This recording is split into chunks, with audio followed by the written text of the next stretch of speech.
Welcome to select study. आज के इस वीडियो में हम बात करेंगे विद्युत स्थितिज ऊर्जा के बारे में। ठीक है, तो ये जो स्थितिज ऊर्जा है ये कुछ नया नहीं है, आप इसको पहले भी 11th क्लास में पढ़ चुके होंगे। तो चलिए थोड़ा सा जल्दी से देख लें कि स्थितिज ऊर्जा क्या होती है पहले तो।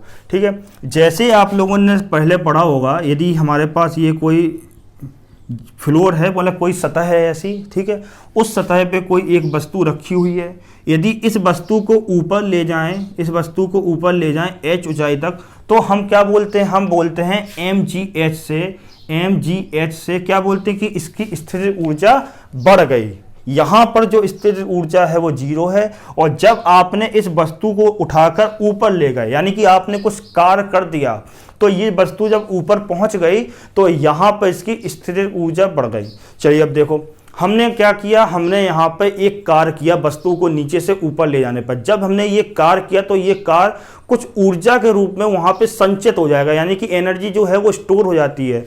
तो जो एनर्जी हमने कार्य किया वो एनर्जी का तो कोई लॉस होता नहीं है, एक रूप से दूसरे रूप में बदलती है। अच्छा, तो ये जो कार्य है वो यहाँ पे जिस ऊर्जा के रूप में संचित हो जाता है उस ऊर्जा को हम लोग कहते हैं स्थितिज ऊर्जा।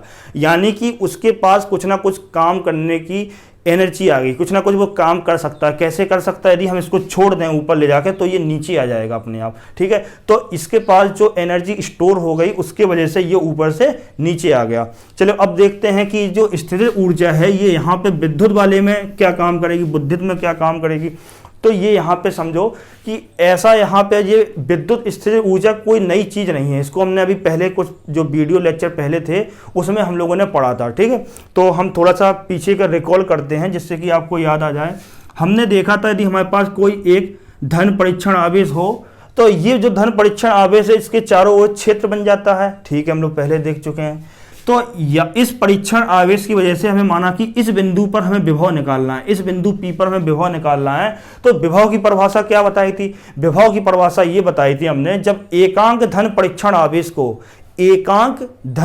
आवेश को इस क्षेत्र के या इस जो बल लगेगा ना यहाँ पे, तो इस बल के विरुद्ध इस बिंदु तक लाने में किया गया कार्य ही विद्युत विभव के बराबर होता है। यानी कि हमने वहां पे बोला था W बराबर V।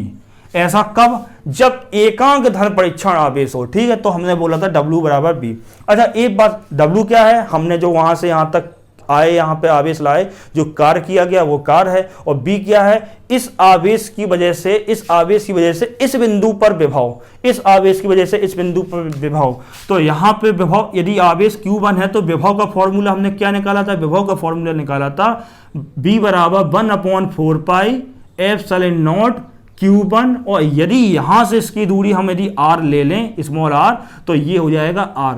तो हमने ये विभव का फॉर्मूला निकाला था। अब एक छोटा सा एक एग्जाम्पल समझो, जैसे एक थैले में एक केला पड़ा हुआ है। ठीक है, तो उसका वेट 2 किलो है। यदि आपसे बोल दें यदि उस थैले में यदि 50 केले हैं अब, तो उसका वेट कितना होगा? बहुत ही आसान, 50 का 2 में मल्टीप्लाई करोगे यानी 100 किलो बोल दोगे। वैसा ही यहाँ पर है। यहाँ पर क्या है? यदि आप एकांक धन परीक्षण आवेश को लाए थे तब आपने कितना कार्य किया था? W। तो W बराबर कितना था? B। यदि आप अब एकांक धन परीक्षण आवेश की जगह कुछ ऐसा आवेश ले आए जिसकी मात्रा हो कुछ ना कुछ, यानी कि एकांक ना हो, उसका आवेश की मात्रा 1 ना हो बल्कि 1 से ज्यादा या कुछ ना कुछ हो। यदि हम जो आवेश ले आए उसको हमने यदि Q2 बोला, यदि जो हम अनंत से ला रहे हैं ना जो धन परीक्षण आवेश, वो उसकी मात्रा कितनी है? Q2 है। यदि इस Q2 का मल्टीप्लाई इसमें कर दोगे, जैसे हमने क्या किया था, 50 का मल्टीप्लाई 2 में किया था, क्या उससे होगा कि हमें पूरे टोटल का वजन पता चल गया था, टोटल किलो का। ऐसे ही यहाँ पर है, यदि हम Q2 आवेश को ऐसे इसमें मल्टीप्लाई कर देंगे तो हमें कुल कार्य पता चल जाएगा। यानी कि इतना आवेश लाए तो उसमें कुल कार्य कितना होगा, तो कुल कार्य यानी कि नेटवर्क हमें यहाँ से पता चल गया। अब देखो, और अभी 2 मिनट पहले हमने एक बात क्या बोली थी? जो हम कार्य करते हैं वो कार्य किस रूप में संचित हो जाता है? स्थितिज ऊर्जा के रूप में संचित हो जाता है। ठीक है, तो ये जो कार्य है, ये कार्य को हम क्या बोलेंगे? इसको हम बोल देंगे विद्युत स्थितिज ऊर्जा, यानी कि इसको हम U से रिप्रेजेंट करते हैं। तो U बराबर हमारा क्या हो जाएगा? U बराबर हो जाएगा V। B बराबर क्या है? ये फॉर्मूला है क्या? 1/4 pi epsilon not Q1 upon R। अच्छा, इनटू में ये Q2 भी आ गया है तो यहां पे साथ में क्या बोल देंगे? Q2। ठीक है, तो ये इस तरह से क्या हो गया, ये इस तरह से हमारा विद्युत स्थिर ऊर्जा हो गई किसकी, इस पूरे निकाय की। निकाय अब क्यों बोल रहे हैं, क्योंकि इसमें Q1 भी आवेश शामिल है और Q2 आवेश भी शामिल है। तो इस पूरे निकाय की जो विद्युत स्थिर ऊर्जा है यानी कि इलेक्ट्रिक पोटेंशियल एनर्जी, वो ये हो गई। और ये क्या है, अदिश राशि है।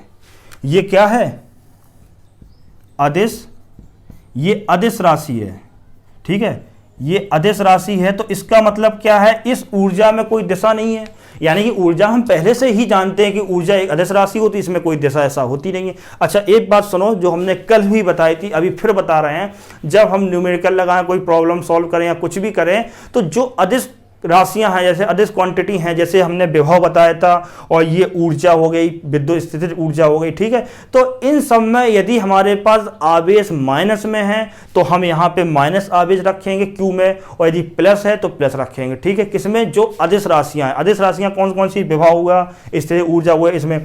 यदि अब देखो, यदि हम इसमें प्लस Q है आवेश यहाँ पे, और यदि हम अब धन परीक्षण आवेश की जगह यदि हम जो आवेश ला रहे हैं, जो मात्रा Q2 है, उसकी जो प्रकृति है वो नेगेटिव हो, यानी कि यहाँ पे नेगेटिव आवेश लाएं, ठीक है, नेगेटिव हो चार्ज जो हम अनंत से ला रहे हैं। तो यदि नेगेटिव होगा तो हमें यहाँ लिखना पड़ेगा, यहाँ यदि यहाँ पे हमें मेंशन करना पड़ेगा। क्यों करना पड़ेगा, क्योंकि ये एक अदिश राशि है, इसलिए जब यहाँ माइनस है तो भाई यहाँ पे भी माइनस आएगा। तो इससे क्या पता चल रहा है, इससे ये पता चल रहा है कि ये जो स्थिर ऊर्जा आई है ये कैसी है, ऋणात्मक है। अच्छा, अब ऋणात्मक से क्या आशा है, इससे ये निकलती है बात, कंक्लूजन ये निकलता है कि जब आप ऋण आवेश को लाएंगे तो इनके बीच में क्या होगा, आकर्षण बल लग रहा होगा। क्या हो रहा होगा, आकर्षण बल लग रहा होगा। तो आकर्षण बल का मतलब क्या है कि आपने कुछ कार्य नहीं किया, आपने नहीं किया है, आप वहां से रखा था, ये तो आकर्षित होके खुद आ गया पास में। जब आपने कुछ कार्य नहीं किया है, कार्य किसने किया है, कार्य भैया इस निकाय ने खुद अपने आप किया है। आकर्षण बल लग रहा था तो ये अपने आप इसकी ओर खिंचा चला आया। जब अपने आप इसने कार्य किया तो अपने आप इसकी स्थिर ऊर्जा बनी है। अच्छा, तो इसके पास स्थिर ऊर्जा यहां पर नेगेटिव में आ रही है। इसका मतलब क्या है, इसमें सिस्टम ने यानी कि निकाय ने खुद कार्य किया है, ठीक है। यदि आप इसको खींचोगे तब आप काम करोगे, ठीक है। आप यहां से दूर ले जाएं अनंत तक, तब आप कार्य करेंगे, तब यहां पे पॉजिटिव आएगा। तो ये एक बात अलग है। आप सीधे सीधे जब न्यूमेरिकल सॉल्व करो तो वहां पे आप समझो, यदि नेगेटिव है तो इसने कार्य खुद किया है, यदि पॉजिटिव आए। अच्छा, इसको और छोड़ दो, इसको छोड़ दो, एक और मोटी मोटी बात समझो। यदि यहां पर पॉजिटिव चार्ज है तो आप क्या इनके बीच में कैसा लगेगा, प्रतिकर्षण बल लगेगा। तो एक बात और समझो, यदि हमारे पास स्थितिज ऊर्जा जो है वो पॉजिटिव आए, कैसी आए, पॉजिटिव, तो इसका मतलब है जो दोनों आवेश हैं उनके बीच में प्रतिकर्षण बल लग रहा है। बात समझ में आ रही। यदि स्थिर ऊर्जा कैसी है, पॉजिटिव। यदि स्थिर ऊर्जा हमारी नेगेटिव है, यदि स्थिर ऊर्जा हमारी नेगेटिव है तो इसका मतलब क्या है, जो दो आवेश हैं उनके बीच में कैसा आकर्षण बल लग रहा है। इसको भी जस्ट हमने अभी बताया था कि माइनस होगा तो यहां पे भी आ जाएगा, ठीक है। यदि स्थिर ऊर्जा प्लस में आए तो दोनों आवेशों के बीच में प्रतिकर्षण बल लग रहा है, यदि माइनस आए तो दोनों आवेशों के बीच में आकर्षण बल लग रहा है। ऐसा कभी कभार क्वेश्चन आएगा न्यूमेरिकल में तो आपसे पूछा जाएगा। अच्छा, यदि यहां पर भी माइनस है और यहां पर भी माइनस है, दोनों में माइनस माइनस है, तब भी इनके बीच में प्रतिकर्षण बल लगेगा। तो फिर यहां पे क्या आएगा, और प्रतिकर्षण बल में हम जानते हैं प्लस हो जाता है, तो आप Q1 पर माइनस लगाओगे, Q2 पर भी माइनस लगाओगे, माइनस माइनस यहां क्या हो जाएगा, प्लस हो जाएगा। तो देखो यहां पे स्थिर ऊर्जा कैसी आ जाएगी, स्थिर ऊर्जा हमारी पॉजिटिव में आ जाएगी, ठीक है। तो इस तरह से ये हमने क्या समझ लिया, विद्युत स्थिर ऊर्जा।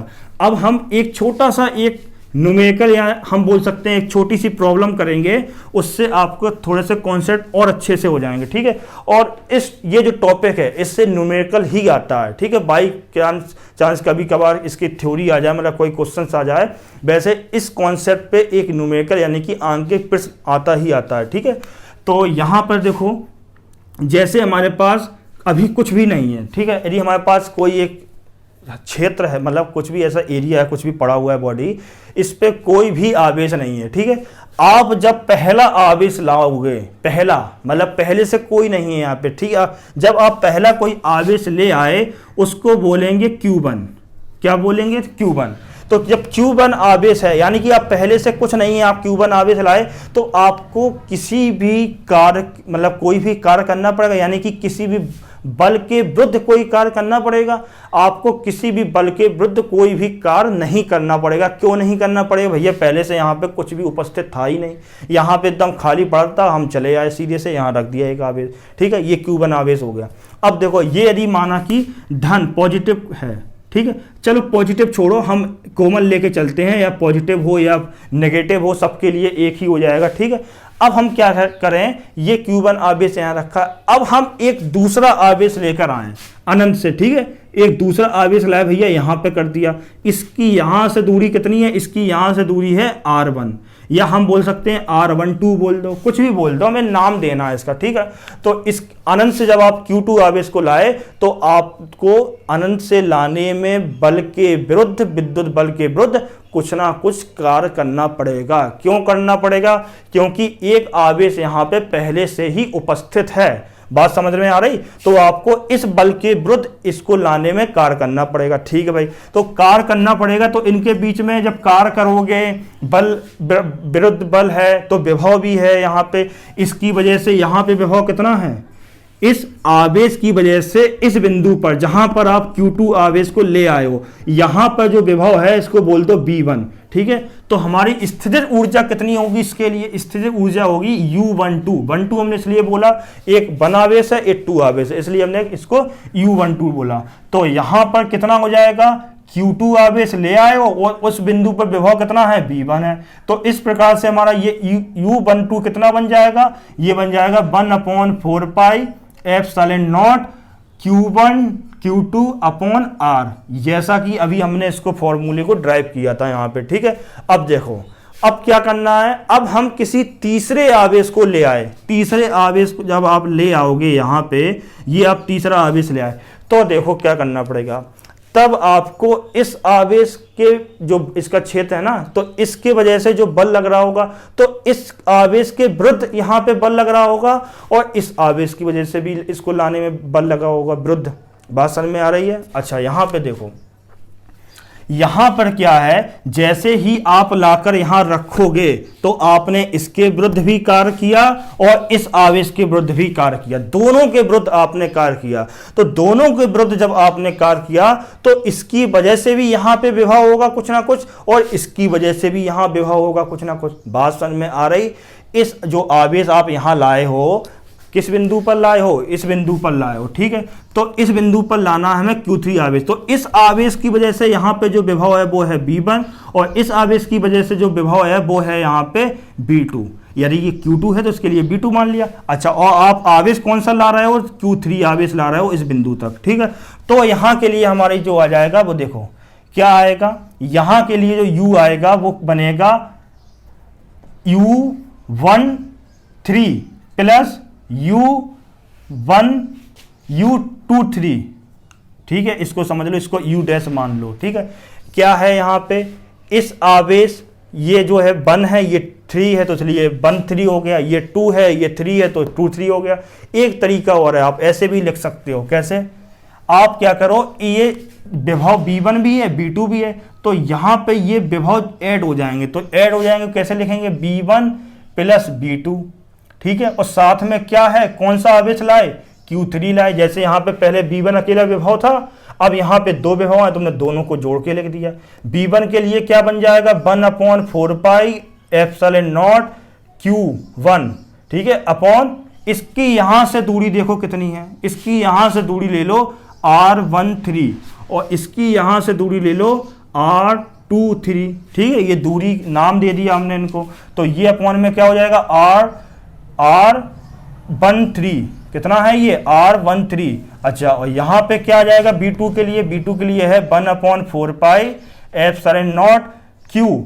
कौन सा Q है? Q2 है। और इनके विभव ये हम निकाल कहाँ रहे? B2 विभव निकाल रहे हैं हम यहाँ पर। जब यहाँ पे विभव निकाल रहे हैं, तो इसकी यहाँ से दूरी कितनी है? इसकी यहाँ से दूरी है R23, ये हो गया, ठीक है। अब साथ में क्या लगा है? मल्टीप्लाई में यहाँ Q3, तो Q3 का यहाँ मल्टीप्लाई का तो क्या हो जाएगा? 1/4 pi epsilon not Q1 Q3 upon ये Q3 है, ठीक है, Q3 upon R13 plus 1/4 pi epsilon not Q2 Q3 upon R23। ठीक है, ये हो गया U डैश। अब देखो क्या करना है हमें, अब हमें ये करना है, यहां पे हमारे पास स्थितिज ऊर्जा जब इसको लेके आए, अब ये हमारे पास 3 आवेशों की वजह से पूरा एक निकाय बन गया। 3 आवेशों की वजह से एक पूरा निकाय जो बना है, इस पूरे निकाय की जो स्थितिज ऊर्जा है तो क्या होगी भैया, इसको जोड़ दो, इसको जोड़ दो, तो पूरे निकाय की स्थितिज ऊर्जा आ जाएगी। तो कैसे करेंगे हम, U बराबर U12 प्लस U डैश, इसके बराबर क्या हो जाएगा। अच्छा देखो, यहां पर 1/4 पाई एप्सिलॉन नॉट, यहां पर 1/4 पाई एप्सिलॉन नॉट, यहां पर 1/4 पाई एप्सिलॉन नॉट, तीनों में कॉमन है, तो हम क्या कर देंगे 1/4 pi epsilon not Q1 Q2 upon R। इस R को क्या माना है, इस R को हमने R12 माना है, तो इसको भैया 12 लिख लो। ठीक है, अब देखो यहां पे क्या हो जाएगा Q1 Q2 अपॉन R12। ठीक है, अब देखो यहां पर क्या है Q1 और Q3 Q3 अपॉन R13, तो यहां पे क्या हो जाएगा Q1 Q3 upon R13 plus लगा दो। आगे क्या है Q2 Q3 upon R23, Q2 Q3 upon R23। यदि आप इसको एक बार फिर से देख लोगे तो आपको बहुत अच्छा लगेगा, मतलब बहुत ही इंजॉय करेंगे आप इसमें, क्योंकि बहुत आसान है, थोड़ा सा इंपॉर्टेंट भी है, आ जाता है इससे न्यूमेरिकल। ठीक है, तो फिर आज के लिए इतना ही, फिर नेक्स्ट वीडियो में हमारी मुलाकात होगी। आपसे धन्यवाद।